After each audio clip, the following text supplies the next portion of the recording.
Thank you very much. I know there are a lot of people who think it's time for me to retire. So, and I also want to acknowledge Edna English, who's here with us today. Edna was chairman of the Board of Selectmen a lot of time when I was working on the Greenbush project, and she was a very solid contributor to that cause, and we owe her a great vote of thanks for all that she did during her term on the Board of Selectmen. So I guess I have to start by giving you something with which many of you may be quite familiar, the early history of Hingham. So I'm going to tell you a little bit about that before we get into how we got to where we are today with stores and country stores and so on in Hingham. And the thing to bear in mind is that, well, when we think of immigrants, we think of people who are leaving a situation behind where there wasn't enough food, or they were, and they didn't have any way to make a living and so on. The immigrants to Hingham were a different group entirely. They came from Hingham, England, and for the most part, they were what passes for the upper crust of the town in those days. Life had become unsettled for them over there because Charles, who had become the King of England in, I think 1629, was somehow interested and egged on by some of his supporters to have the crown take over about everything, which included all the churches. And the people up in Hingham, England, as in a number of these towns, had gotten used to running their own life, which meant running their own church, and they didn't take kindly to this. And so there were about 200 people that came to Hingham in the first few years. Over 20,000 left England to come to Massachusetts and other towns around here. As again, these were not people who were leaving deprivation or anything behind. So they brought with them, as far as they were able to do so, everything that they had and everything about their life, which was as it was in Hingham, England, except for having that king around there and the archbishop telling them what to do in their town and in their church. So they arrived here in 1635, and they set up the town pretty much the way the town in Hingham, England was set up. That is to say that the houses were close together and people farmed for the most part. They lived 30 miles from the ocean.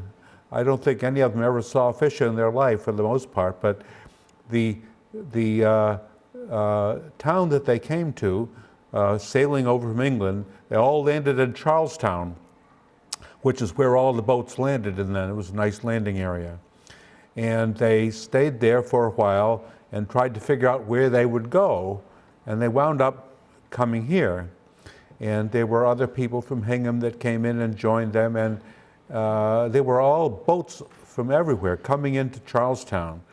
And they signed up some other people who didn't come from Hingham, England, say, well, we're going to start a town out here. Why don't you come along with us? And some of them did.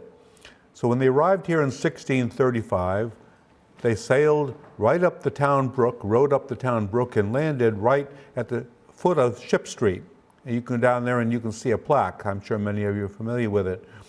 And so that was where they landed. And the first thing they did was to divide up the land. They were very organized, and they'd been out here and they had surveyed the situation. There were some people living here already, and they generally came from other parts of England, maybe from the western part of England. So these Hingham people who came in and said, well, we're going to start a town here. Well, we already have a town. It's called Bear Cove, but they changed it to Hingham, and so that the first thing they had to do was to divide up the land. And everybody was given 3 pieces of land.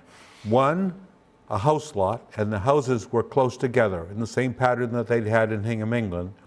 And they also would have a wood lot for firewood and for other purposes, and then a planting area or place to get hay for their horses and animals. So people had 3 pieces of land for the most part. And this is in the first houses right along North Street and South Street. That was all Town Street. And then later up, beginning to come up toward the center, up Main Street on what's called Bachelor's Row. And that was the way it was settled. And some of the first people who were here, now they were looking for what they thought was religious freedom, but it was freedom for them to work and for everybody that was under their control to celebrate religion just the way they said they should. And there were some people who weren't quite sure how they felt about this, including some of those early settlers. My favorite was Mr. Arnold, who came from the western part of England and came out here with his family and his servants and everything.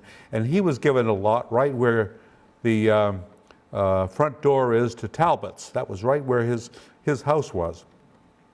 He was gone within a year because Mr. Arnold was a Baptist, and Baptists were not that welcome here, he found out. So he went off to Rhode Island and became one of the founders of Rhode Island. And there were a lot of other people among those first settlers here who left too, because the atmosphere was just as oppressive, they thought, as the atmosphere that they left in England. And some of them went down to Rehoboth and other places. But other people from England did come over through the 1630s.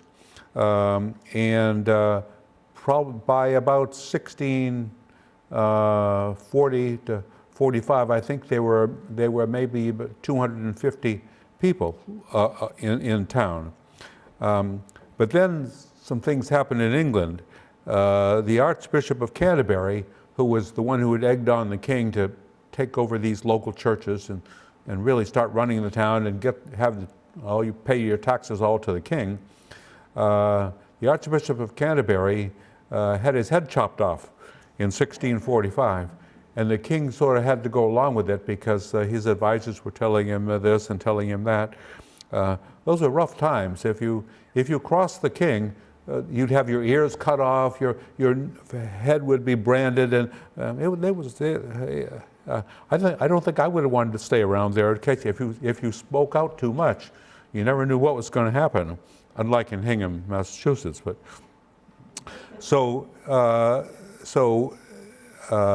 that then the king himself, Charles I, had his head chopped off in 1649 because he hadn't controlled these people who were trying to get to run all the local towns, including Hingham. So after the king died, they said, well, let's take it easy on these Puritan churches now. We'll go worry about something or other else. And Cromwell took over. This was the period of the English Civil War, and he was there was no king for his period of stay in that role, which was about 10 years. 1649 to 1658, and at that period, immigration to the United States for the most part, and certainly to Hingham, stopped completely. Nobody else bothered coming because they could live in their own town of Hingham, England, and some people from here went back to Hingham, England, and then they had just the people who were the members of the church, the Old Ship Church, which was the only church in town. And then after the Cromwell period ended, Charles II became king, and he ruled for over 20 years.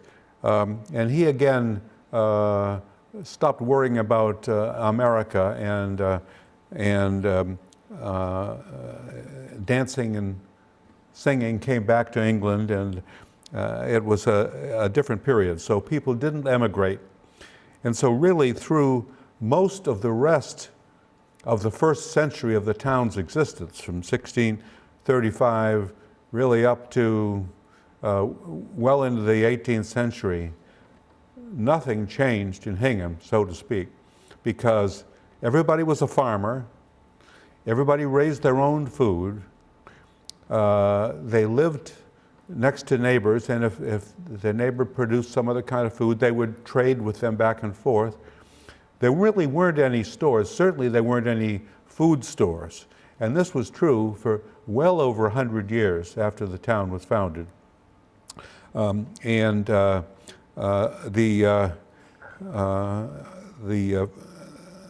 of the reasons for this, or one of the side effects, was people didn't use cash. The cash was very limited, and so people would trade. They would trade some grain for some eggs or whatever the neighbor had, and so really the food and the consuming of food was a matter of trading between neighbors or what you produced yourself. That as I say, was right into the beginning of the 18th century. And there was really very little that happened as far as commerce was concerned here, right up until after the Revolutionary War, because England saw us as a source of money. That was by coming here and trading us whatever goods they produced in England in order for our raw materials. All that was produced in Hingham that was shipped away for the most part was wood. Masts for, you heard of Mast Hill Road. There were a lot of masts up there for English fighting ships that were produced and cut down here in Hingham and shipped off to England. And that was about all that we did. And really there was not much here in the way of industry or in the way of anybody who didn't farm and live on the land and consume food that was produced either by them or their neighbors until after the Revolution. And as we're getting up toward the end of the 18th century and the 19th century, George Washington was president, and one thing that changed was particularly when all the soldiers came back, who had been away, came back to Hingham, Massachusetts.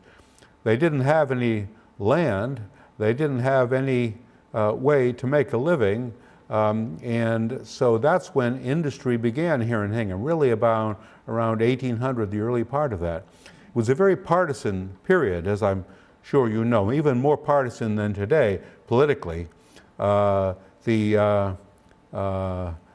Old Ship Church split in two between the Federalists and the Democratic Republicans, followers of Thomas Jefferson.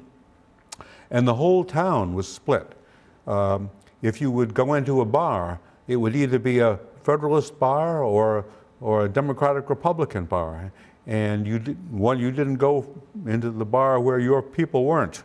And in going back and forth to Boston, there were two ship lines, the Federalist line and the Democratic Republican line. And if you missed your boat, you'd stay at a hotel in Boston before you'd ride the other people's boat out to Hingham at night. It was very much that way through the early part of the new century. And things there really didn't change too much. And construction business didn't really start here in Hingham until after not only the Revolutionary War, but the War of 1812. Because in all that period, up after the Revolutionary was over until after the War of 1812, the British were still trading up and down the coast, and they controlled the waters. And so it was very dangerous for American ships to go out there. And we were starting to produce some ships here. Then after the War of 1812 was concluded, the world opened up to America. Our ships were sailing to the Caribbean, they were sailing all around the world actually, and they were taking with them goods produced in Hingham. And a lot of those goods were something that they discovered for the first time here in the first part of the 19th century.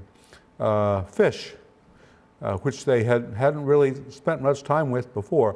We were here right on the water as I said, they lived 30 miles from the water in England and didn't do much fishing at all. But some of the new settlers that came after the start of the century decided that this was something that they could do. And we, in selling fish, you had to ship them somehow or other, and that's when the Hingham buckets began, because they would fill those buckets with salted fish, and down along where the beaches down there, where the farmers market is, were all the places where salt was produced.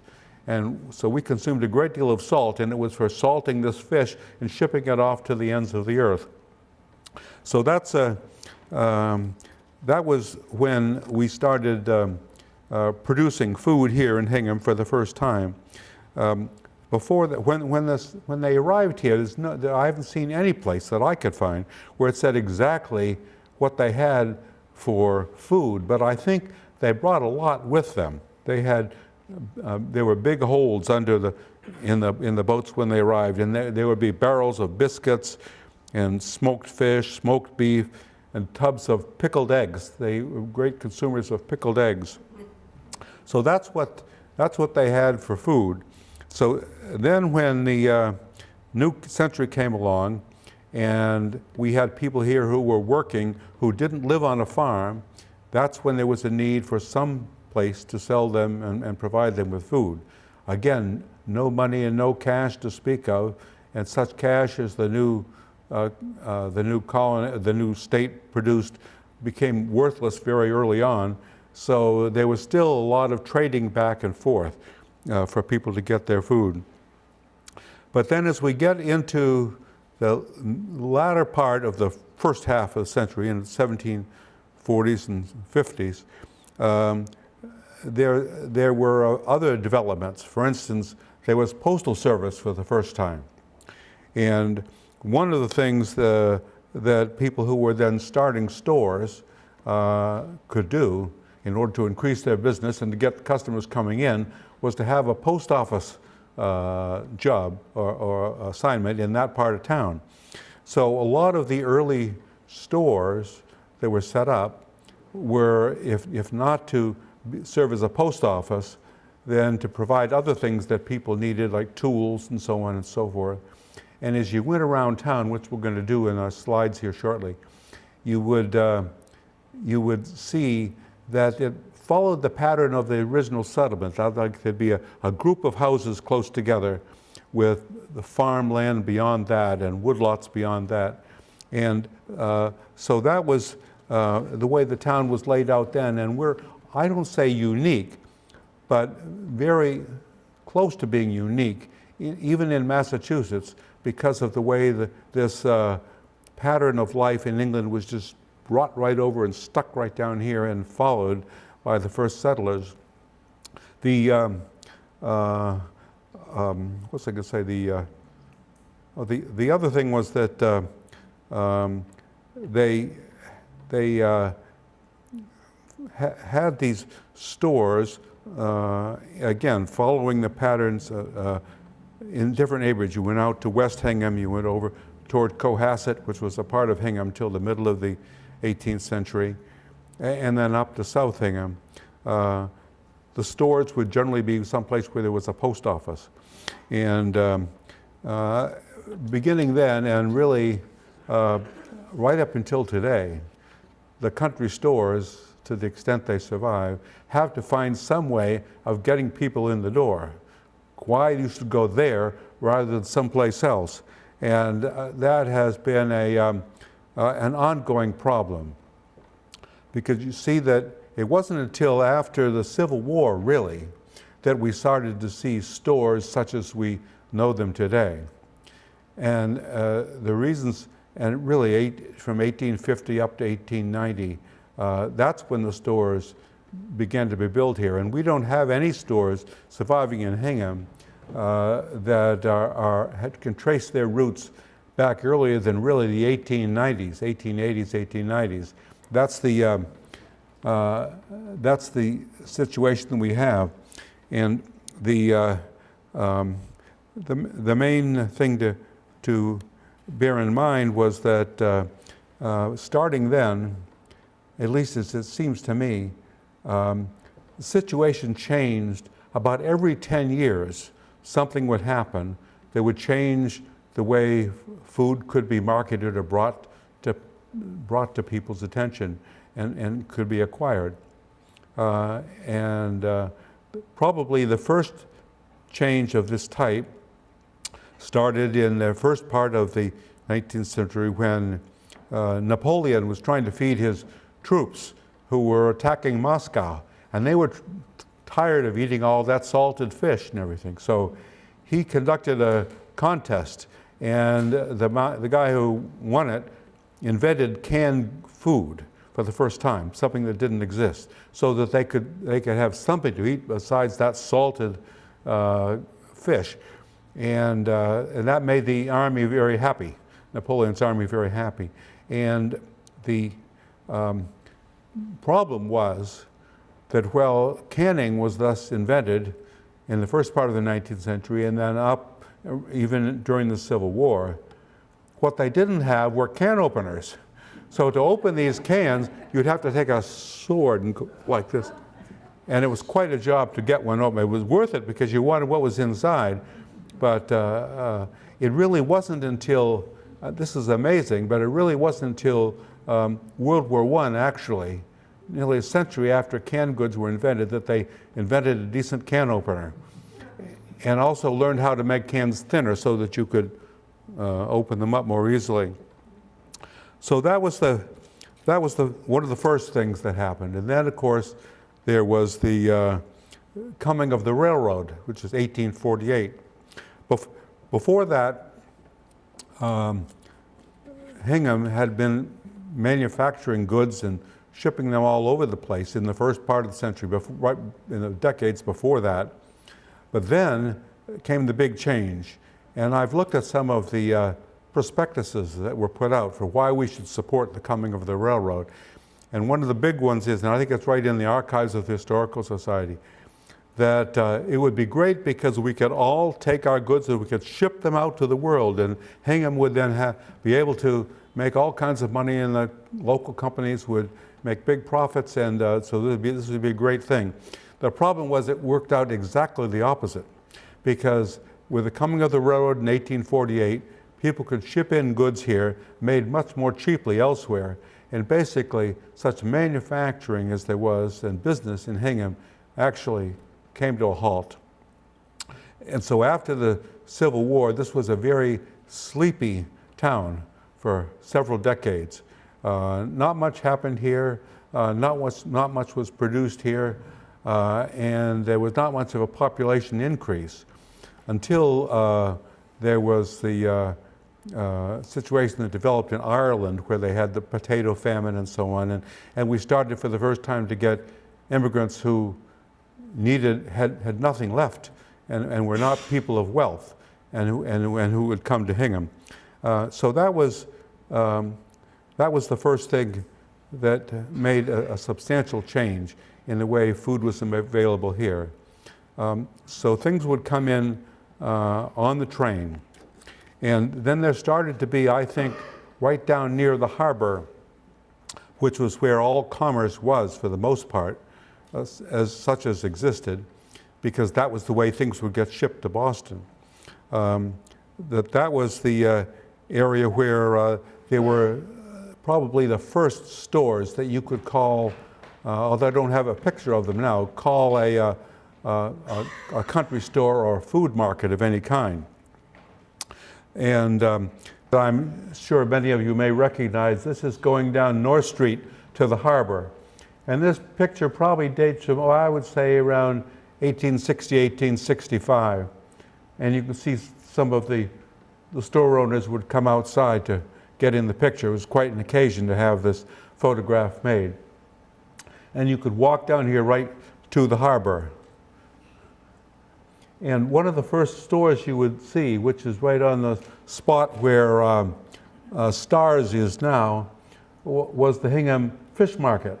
This, where they sold real fresh fish, not frozen, not salted, and so that that was maybe the first kind of food that was available in a market that was created here for the sale of food.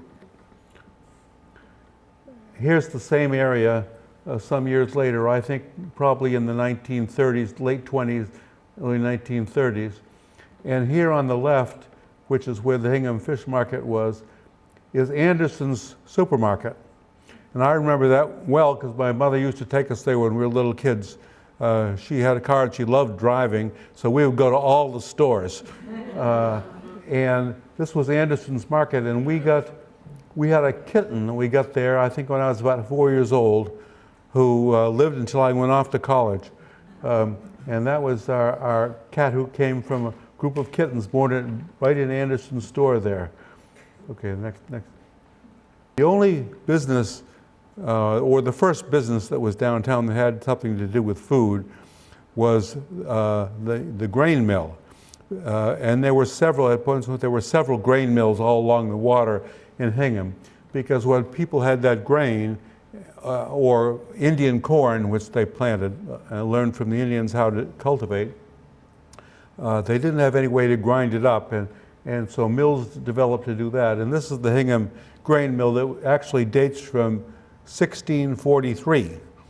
And I can remember when you could still see this 300 years later, because it was working throughout this period, so that's practically 300 years.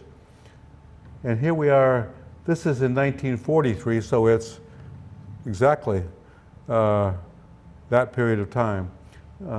And still producing grain right up until in World War II. This picture, some of you may have seen, comes from the book, This is America. Does everybody have that? Or some of you have that book.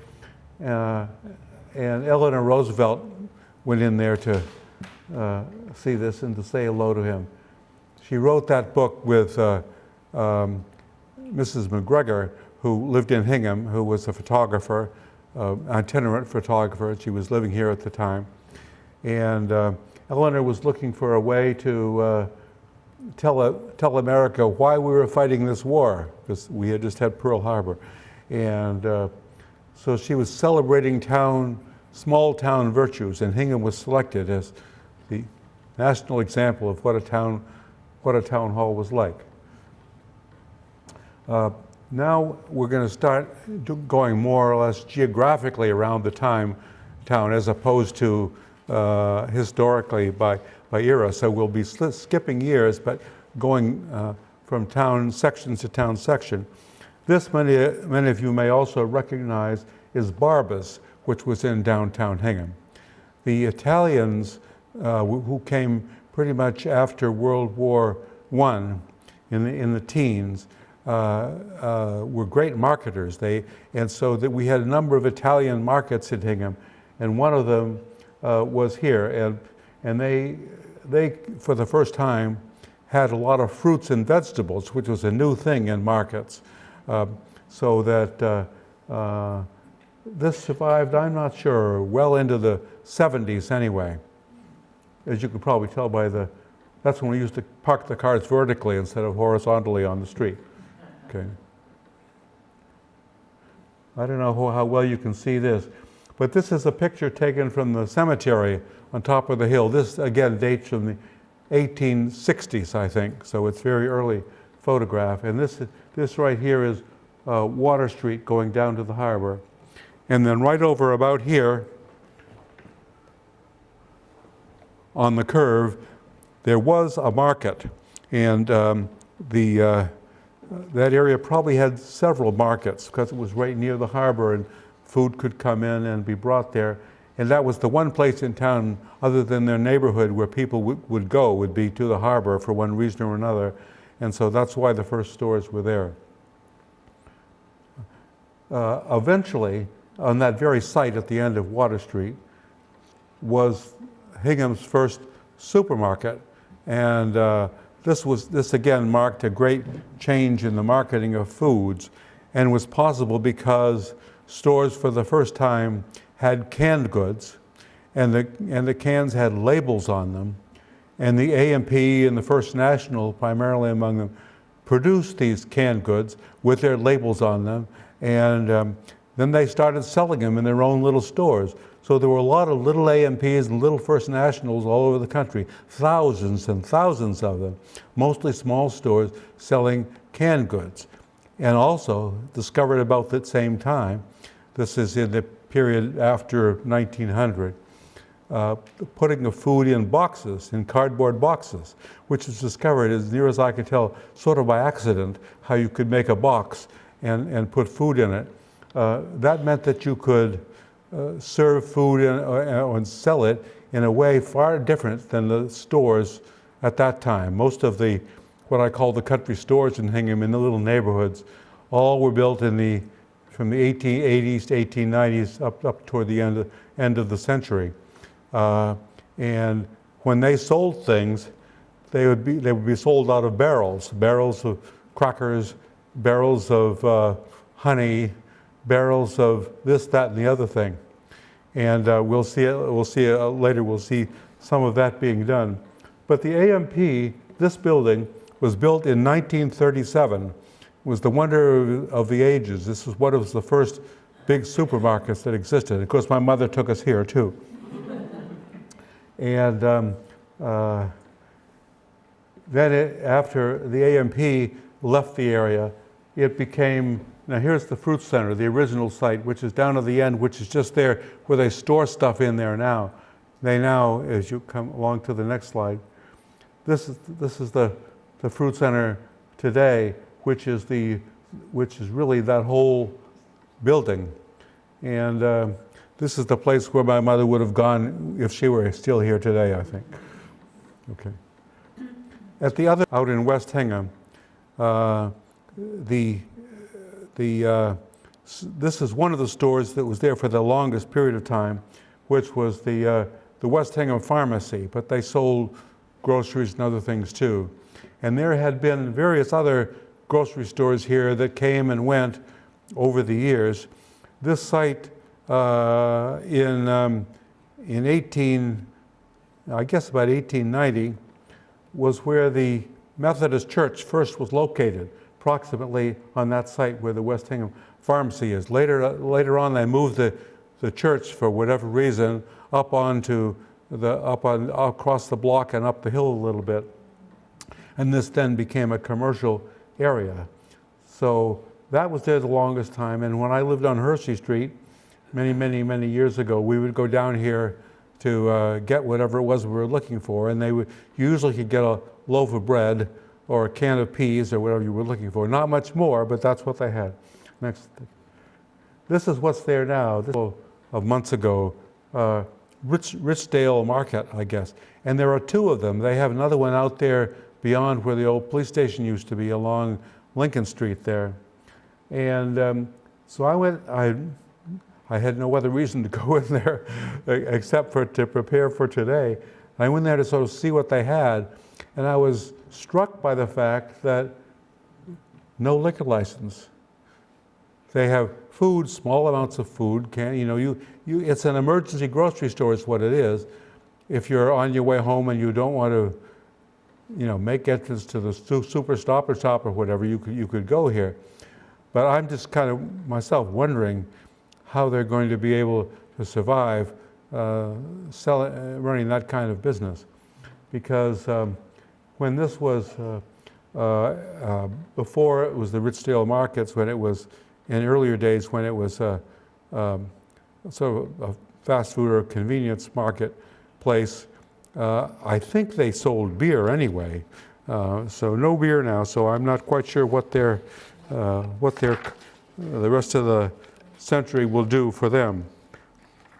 Okay. Again, the Italian market, Risotto's, which at one point was in a small storefront on South Street, and then moved down to the end of the block. This is across the street from the CVS pharmacy, I think. And we went here too, and I remember that Wednesday was chicken day. Chicken was always, 10% off or something. So they always had half the town going in there to get their chicken. And other than that, it was sort of the fruit center of its day. It was upscale.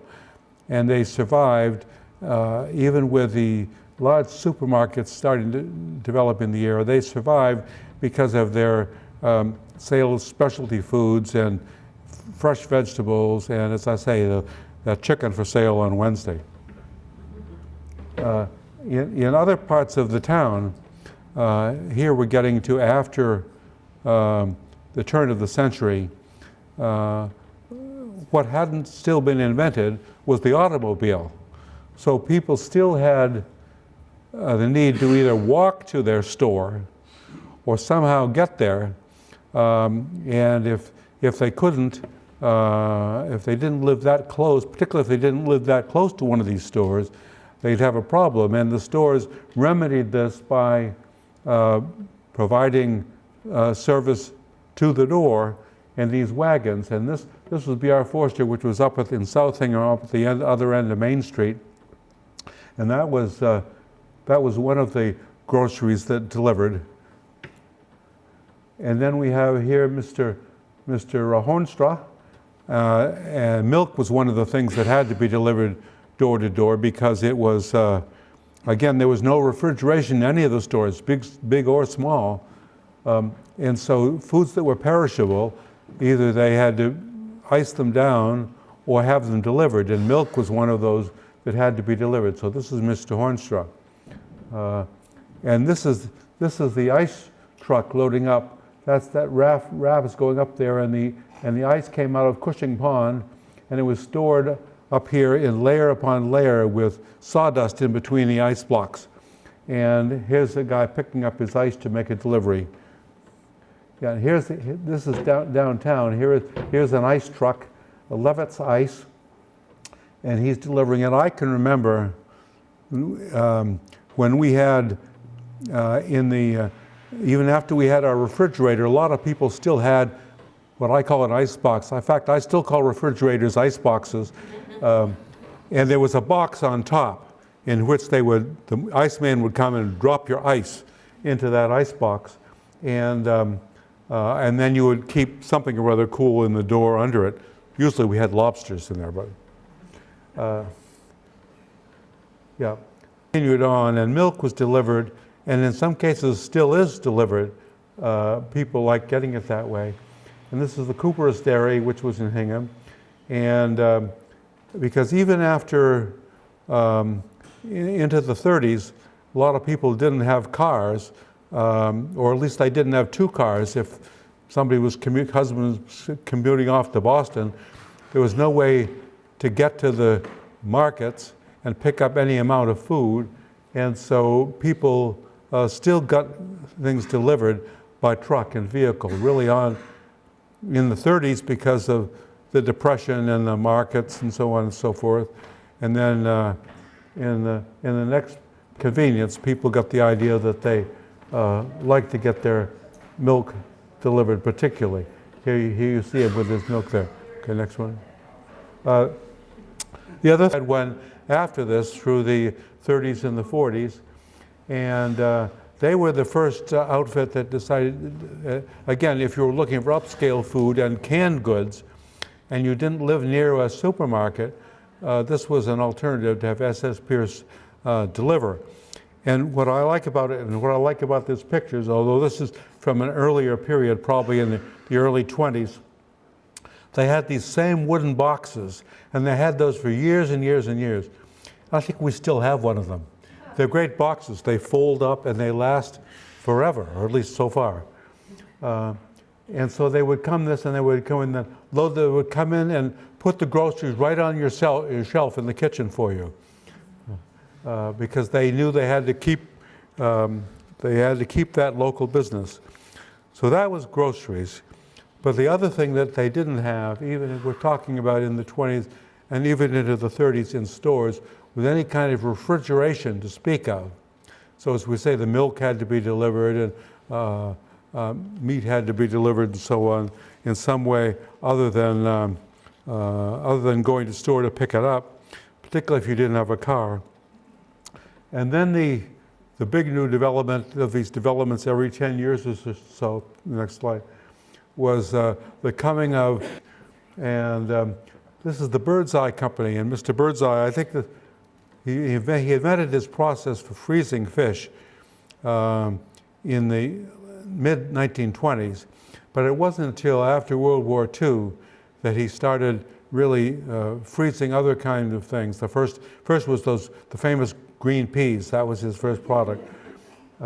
And we were the last kids in town to ever get a TV set, but so we'd have to go over to a friend's house to watch Jackie Gleason at night. But the one thing we did have that most of the neighbors didn't, I can't remember why, was a freezer.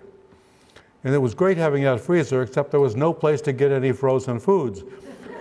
So Mr. Birdseye had to start making deliveries, and that's what he did. So we always had the Birdseye, among all the trucks that arrived was the Birdseye truck. And here again, he would take, a big tub of chocolate ice cream or whatever and drop it into your freezer.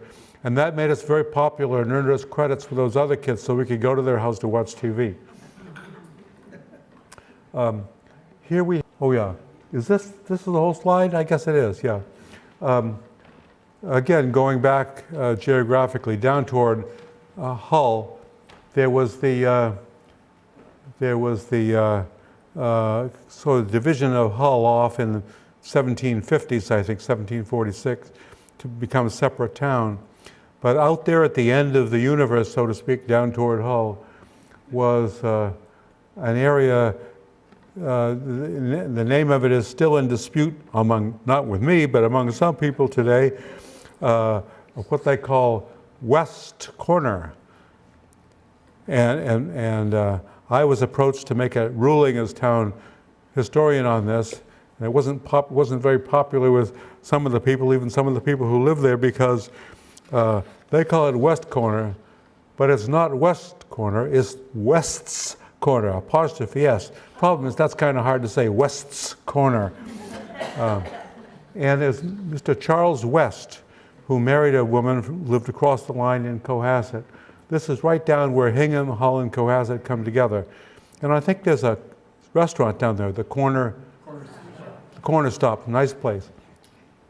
And they try and split the difference and don't commit themselves whether it's West Corner or West's Corner. I know it was West's because if you read the Hingham journals, after he started his companies in various enterprises down there and really occupied the whole area toward the end of the 19th century, he became very well-to-do, and they would go off to Florida in the wintertime, and they were always, the journal used to have this column that would say when the comings and goings of the fancy people, and it would always announce that the Wests had left for Florida or the Wests had returned from Florida. And it was this corner that they came to. And this is J.D. Bates Cash Market, which was there. I think this picture dates from the 1930s. There aren't any pictures that I could find of any of Mr. West's original buildings. So on to the next. Here's what decades later. This is when it was along the same stretch there, Tedeschi's Market. I think it's a 7-Eleven now. And it suffers from the same problem that they have out there at Richdale. No liquor license. How they're going to survive, I'm not sure. There's bread and other things. And I guess if you live it out at that extreme, everybody has, for the most part, has a car now. But if you've forgotten something, you want someplace close, you could go here or you go to Richdale's out there on Lincoln Street. So that's how they survive. And to this day, there is no agreement down there on what it's called, whether it's West's Corner if you're a purist, or it's West Corner if you say, well, we know better because we live here. Turn the next. Pass muster, because you could just slur it over. You say West Corner. And that's somebody who has that car, lives down there. So this I'm sure will be a matter in dispute 100 years from today. Next one. Again, slipping back the other going west, actually west this time, instead of west corner, which is as east as you can get in Hingham, you get out to this building, which some of you may recognize today. This was the M.A. Mcneil Groceries. It was founded about, 1875, 1880 or so forth, and lasted to 1910. It was two brothers who lived out there on North Street who ran the market. Next one. And here, as I say, lasted till about 1910. And the problem was the last brother died, and there was nobody in the family who wanted to run the store anymore because at that time, and this is around the turn of the century, the century that we're currently in, another store was founded just across the street, which was Humphrey Brothers, Groceries and Provisions. And this became very famous because Mr. Amos Humphrey, who presided here, was not only had a little post office there to keep the money coming in and keeping the customers coming in, but he had an ice pond out and back that we have a man here who used to skate on that pond probably. And I think they stored it in the barn, probably the ice, I don't know. So he could sell you anything because he could sell you some ice to keep it cold when you got home. And this is probably, I would say, before 1900, because now we'll look at the next slide, which is after 1900, when there were, he had his own little delivery vans, because the stores even then, if you wanted to survive and your customers didn't have cars, you'd have to bring the food to them. So people, and then if you was walking, you couldn't carry it all. So he wanted to be able to sell you more than you could carry, and the only way he could do that was by having a delivery truck. So this store continued on for 50 years anyway. The next slide. Here's Amos Humphrey, maitre d' at Humphrey Brothers Grocery Store. And he was well known because he knew everything that was happening in town. And so if you wanted to find out what was happening, you'd go in and maybe get some grocery, but mainly you talk to Mr. Humphrey and get his opinion on what was happening. And those were simpler times. There was no TV at night, not much radio. So if you wanted entertainment and excitement, you'd go to town meeting.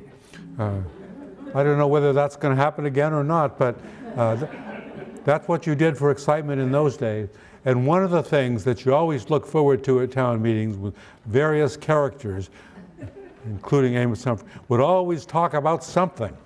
You never knew what he was going to talk about, but he'd have something to say.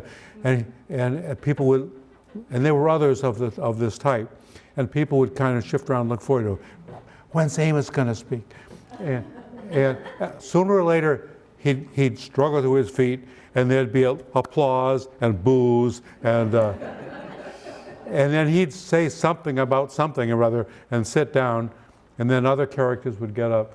So those were different times, but that was, again, one of the reasons that people went to the small local stores, was to find out what was happening. Next slide. Straight up toward the Hingham Center. And you probably recognize this building today because that's Dependable Cleaners there on the right. And at that point, this is in the last third of the 19th century, this store belonged to the Fearing family. And David Fearing, I think, founded it. And his son was William Fearing, who for about 50 years was town treasurer of Hingham. And he lived in the big house right across the street. And what's interesting is that he also had the first telephone line in Hingham, which from his house across Main Street to his store. So we could call in and find out what was happening. And he also had a telephone in there if you wanted to go and make a phone call. He had a telephone, but not many other people did. So you could go into his store and make a phone call, or mail a letter, or the other things that brought you into that store. Here it is from another angle. Again, this is Fearing's store, which somewhere in there, I'm not exactly sure what year, it transferred from Mr. Fearing to Mr. Howe, who then came in there. Next slide. Yeah, here we have for a while. And then later on, this is after the end of Prohibition, and liquor was available again. That was another thing the local stores grabbed onto, was the right to sell liquor, because that would get the people into your store if nothing else did. You'll notice the Pickwick Ale sign on the sign. And so as the years went on, I think there was more and more Pickwick Ale sold and less bread and muffins and things like that. And so it became, pretty much a liquor store under Mr. Howe. But he was a character, even as we've talked about Amos Humphreys before. This was Tom Howe's package store. And this was one of the places where Eleanor Roosevelt went when she came to Hingham to find out what America was all about. You want to take the next slide? And here we have Tom Howe sitting on the front step. And I'm going to read you just a little couple sentences from Eleanor Roosevelt's book about Tom Howe's grocery store.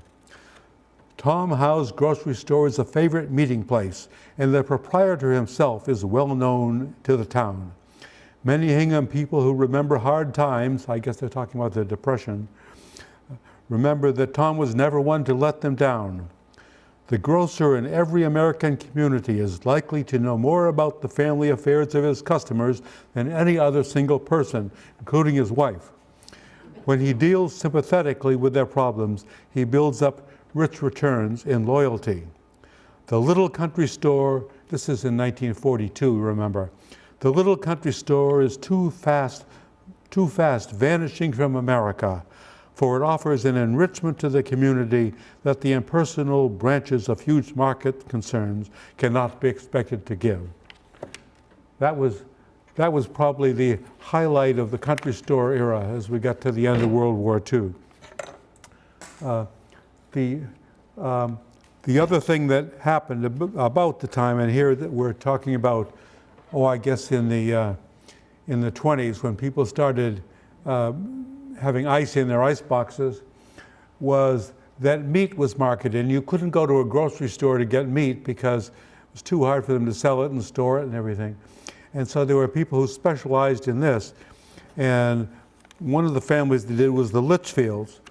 And this is the Litchfield Market that was sort of right across from Charlie Cushing's old gas station on Main Street there near Garrison Road. And he sold meat and delivered it out. And he had a nephew who lived up in South Hingham. This is one house from where Sonny and I lived for a number of years, and later became the parsonage of the Baptist Church. And the other Litchfield Market, and you notice they would store it out back, and they'd got big shipments of ice, and then would bring the meat around. So you'd maybe drive in there, and they would bring it around to you. Okay. Again, back in the center, and this of what is now Garrison Road, was Birdseye Groceries. They would sell, this was before the days of canned goods and so on, so they would sell you those barrels of molasses or biscuits or flour or whatever it would be.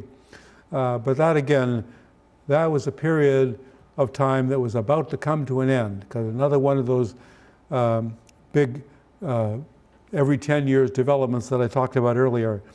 And the first thing that happened was the coming to all kinds of towns, thousands of towns across the United States, of those two stores, the First National and the AMP.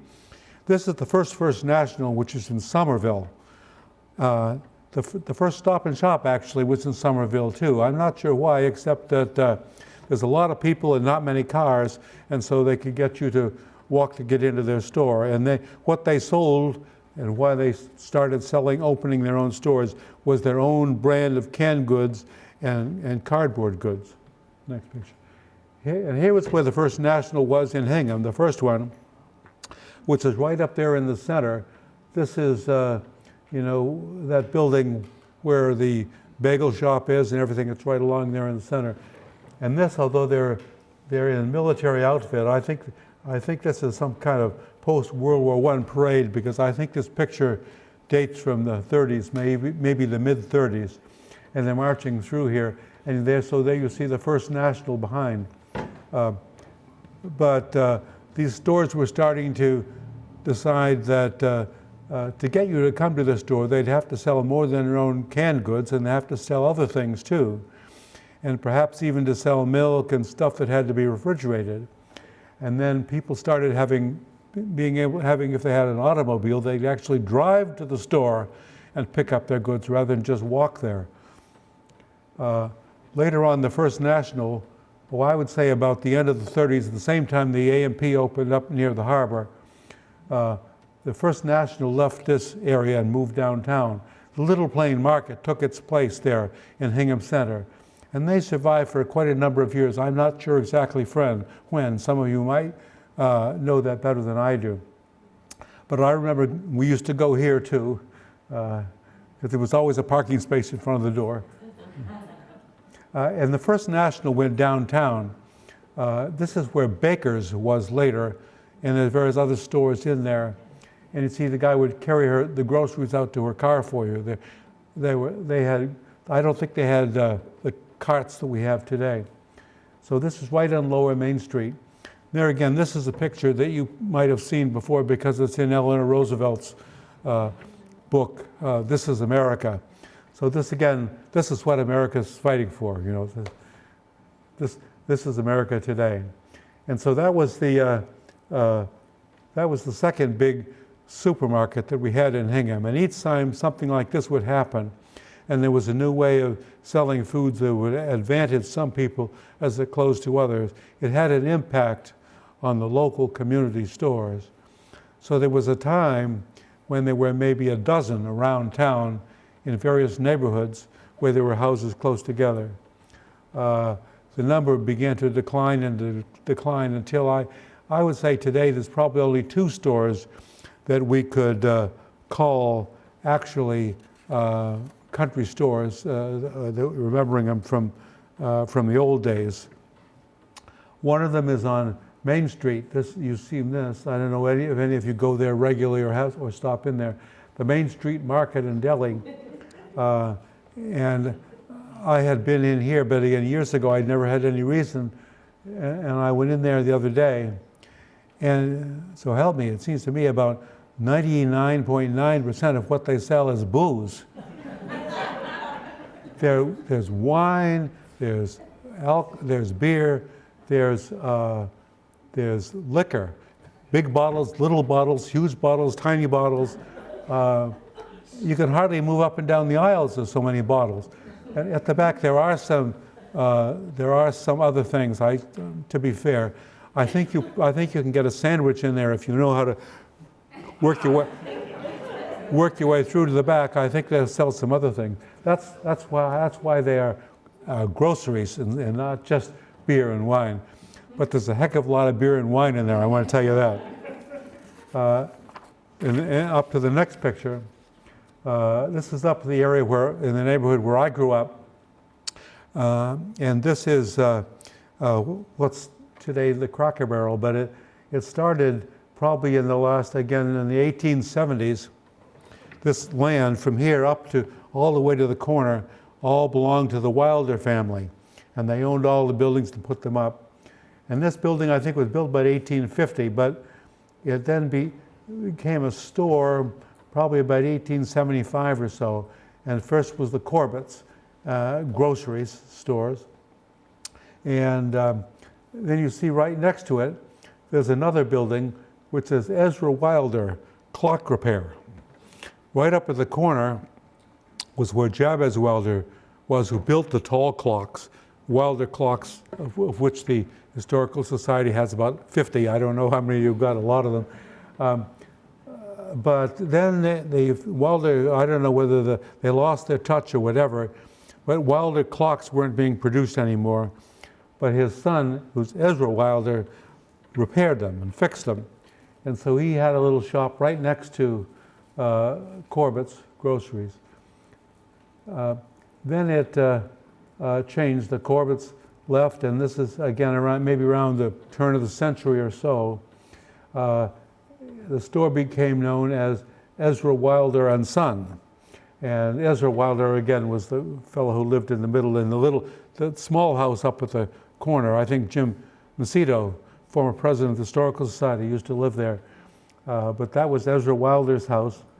And then he had the barn, and then this little building, and then he took over the ownership of the store. And next picture. And then here's the neighborhood that you've seen when you those two twin houses across the street, which I love those houses. I don't think there's any place quite like them in Hingham. Then this is the way I remember it in my youth. It was Joe Splain's store from the 30s well into the 50s. In fact, it was. This was after the Wilders, I guess, pretty much died off. There aren't many Wilders left in Hingham. In fact, I'm not sure there are any Wilders left in Hingham, but there used to be quite a few of them. This was a Joe Splain store, and then on the sign it said Joe's Store and Elizabeth's Shoppy, S-H-O-P-P-E. That was his wife, Elizabeth. I was never quite sure what that store produced, or I never saw any women going in there to go to it. Of course, I was only going in there before school and after school to get penny candy, because it seems to me that that's how they survived. I don't know how they did it on 1 cent or 2 cents or 5 cents for a piece of, how they survived, I don't know, and I'm not sure whether they really did. I think he might have had an endowment left over from something or other, because that's the two things they sold in here that I'm aware of. And this is just going in my dim memory of going in there for decades. Penny candy to us kids, and beer to our daddies when they were coming home from work. And so that was after World War II, and so that's that's how I think they made most of their money. This was during the period of Joe's store. Next slide. Here is a period. That's Frederick Wilder, and the son of Ezra, and so he ran the store through the period when it was E. Wilder and Son. He was the son, and you'll notice a lot of interesting things in this picture, which again some of you may have seen. They're up there on the top shelf. It looks to me like there's a bottle or two of wine. I'm not sure whether it's wine or vinegar or whatever, but I think it's maybe wine. And so this was well before Prohibition. And then on the counter in front of him, you'll see a little scale, because that's the way things were sold in this period before the big supermarkets came out with their labeled canned goods and labeled boxes of rice or whatever it might be with their name on it. And so if you wanted something, you'd go scoop it out of one of the barrels and you'd put it and be weighed on the scale, and they'd charge you for whatever that weight would be, and then you'd take it off. So you'd have to come, it's almost like today you're going to have to start bringing your own bags to the grocery store to fill them up. I'm not looking forward to that. I'm a great believer in plastic bags, but let's not talk politics. This is his wife, who was Hattie Shute Wilder, and they lived upstairs over the store, and then ran the store as well. So they lived in that neighborhood for years. And he died in, I think, 1947, but she lived on to be nearly 100. And here she is, she's up at the Second Parish Church addressing the mailers or something like that, stamp. And we kids went to the Sunday school up there, and we kids used to like to go up and talk to Hattie Wilder. She was very funny to listen to. She had an old New England drawl. That's how they used to talk here, even in Hingham. And when you would talk with her, and you'd be talking with somebody from the century before, and not only her values, but particularly the way she talked. It was a lot of fun. Here again, this is the area where I grew up, and the store is right off to the left. This is during Hurricane Carol in 1954, when the Crooked Meadow River overflowed its banks and came straight across, and I think there was water even going in the front door of the store. So those were exciting times that I can remember. That was then the next slide. But if you go in there today, there's a few more groceries than there are at the Hingham Center Market. I think you can get a loaf of bread here and other things down the center, but all around the outside is wine and beer and other soft drinks too. Mainly stuff that comes in bottles, plastic and glass bottles. So you can see if it goes by how much of the floor space is assigned to a particular product, you can tell where their profits are. It's not in selling those the spare loaf of bread or somebody or a bag of potato chips. It's this stuff. That's why I kind of wonder about those other stores that don't have the liquor licenses. Here it is today as you approach it. The crock nice about it, and the people who bought it, I think it fell on some hard times there for a while, and the current occupants, I think, have been there since when, 2016, and they're making a real effort to make it the kind of store it once was, and that you would romantically connect to, and think of, and to have it higher in your burned into your brain, so you say, well, let's stop in there. We don't have to drive down to the supermarket. We'll just pull right into the Cracker Barrel and get it. And so they look to have those things that you don't want to go all the way back to the supermarket, but you could just stop here and get it. And also a bottle or 3 of wine while you were there. Okay, the next one. Yeah, here it is. And you see they have handicapped accessibility.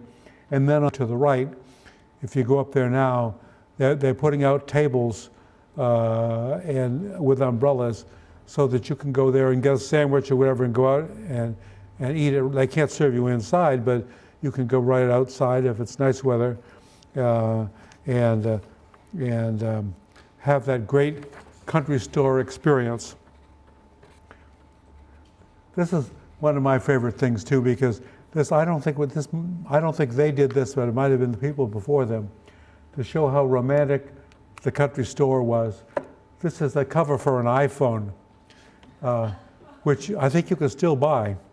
So you see here's the little camera up here. So you could have your Hingham country store iPhone cover. Okay. Then as we go up, this is, I don't know, 650 Main Street, I guess, right as you get, just before you get to Wilder Hall. You had the J.W. Cushing Grocery. It was also a post box, so you get your mail there, and I have other reasons to go in and get the news of the day. The mailbox, the mail post office, and the grocery store. Here it is today. It's a single-family house, a nice little house, and we need a lot more houses like that. From where I'm coming these days. But that's that. Can you go back one? Oh, you can, yeah, there it was as a grocery store, and then forward there it is today. Okay. And then as you go up Main Street, even farther, Ollie Cushing store, there's W.S. Cushing's. And here again, as at the Hingham Market, where they have all the liquor now, there and here, what they had going for them that brought people in was they had a butcher.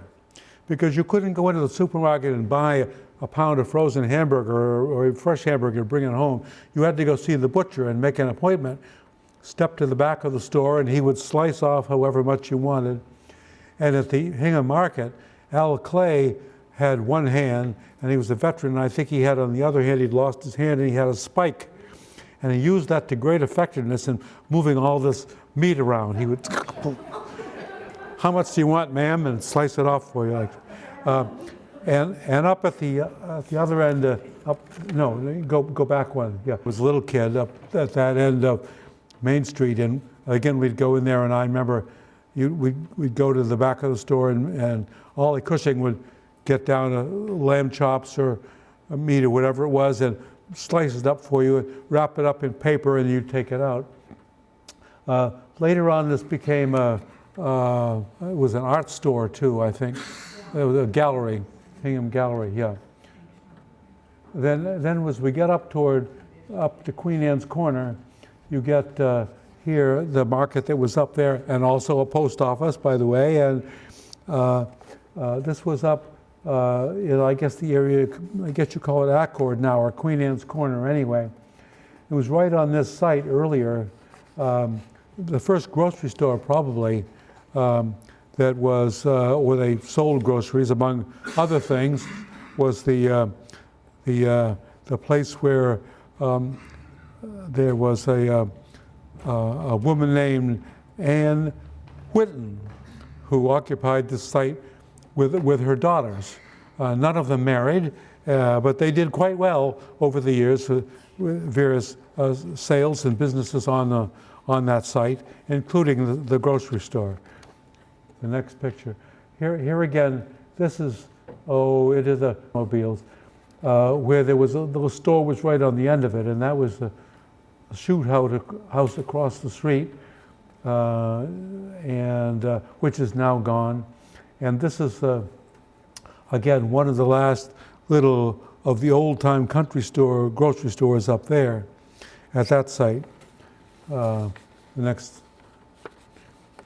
As earlier, we saw the First National at their first store in Somerville.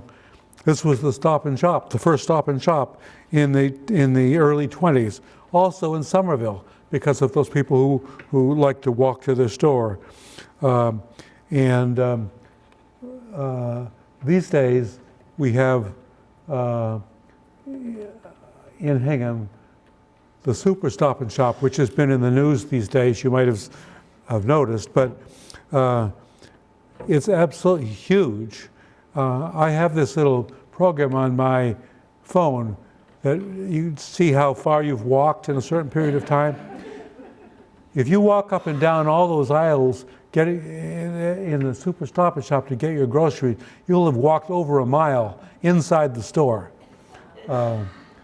I think that may be some reason that some of the people are doing business in the smaller stores, because they don't want to face that kind of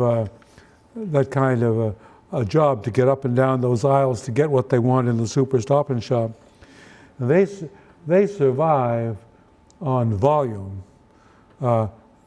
thousands of stores, and there's a big profit, but it's like a 1% margin, barely.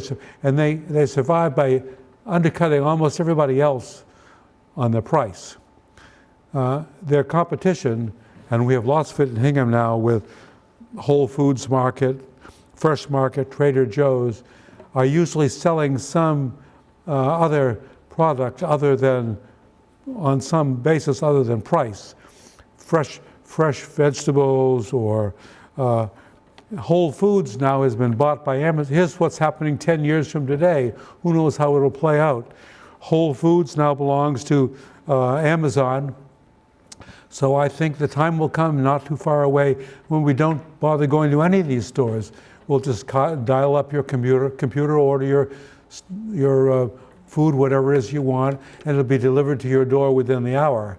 I think they're doing some of that now, and I think, as far as I understand, there's some kind of service that operates out of the Super Stop and Shop that makes deliveries as well. So these things are changing every day. We have just those two markets that I think are leftovers from the old days of the country stores. The next slide, this is something I remember well, because when I worked a couple of summers out in Montana, and one of the places I went, because I always wanted to go, there was Hingham, Montana. There's Hingham in Wisconsin too, but this is the only real town. The railroad built these towns every 8 miles up and down the Great Northern Railroad line, where they would change and get water and whatever. And they thought they were going to be a big city someday. But their population peaked at around 250, I think, in 1920, and it's been going downhill ever since. The one thing you have to have I don't care what kind of store you're going to be operating, you have to have people coming in the door. And if there's nobody living there, then your business is going to have problems. Next picture. And that's the case today, because here's the old Hingham Market, I remember, closed, because the population has gone from 250 to 500 people in 1920 to about 110 now. And in Hingham, when I grew up, the age of the average citizen, I think, was 26 or 27. Now it's about 43, because the families are a lot smaller. There are fewer children. And in Hingham, Montana, the average age is about 57 now. So they're not long for this world. But what the next 10 years will bring, we'll just have to wait and see. Some of you will have better ideas than I do, I'm sure. And so I'm hoping that you heard some things today that you didn't know already. I learned a lot from doing this project. I didn't know what my assignment was going to be. Here's your assignment, and talk about this. I said, oh, okay. So I had to do a little bit of research, which I enjoyed immensely. Thank you very much.